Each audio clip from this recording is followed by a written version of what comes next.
sākās ar cilvēku.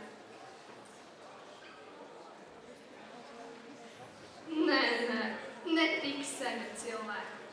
Mūsu dzīve sākās ar to, ka mēs piedzimstam. Sākoties ar to, sāk tikšķēt mūsu dzīves pulkstenis. Pirmā stunda ir kā pirmais gads, un pirmais laika posms ir zīdainis. Šis ir laika posms, kad tu sāc mācīties jaunas lietas, bieži raudi, neļauj vecākiem gulēt, un visu, ko redzi, kaut kādā ziņā liekas smieklīgs.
ieskast cilvēka dzīvē, un ar šo stāstu mēs vēlējāmies parādīt, cik ātri skrien laiks un cik tas ir nozīmīgs cilvēka dzīvē. Tas ir jāpavada ar savu mīļajiem un tuvajiem cilvēkiem, citējot Titanika varonu Džeku Dawsonu, lai katra diena ir ko vērta.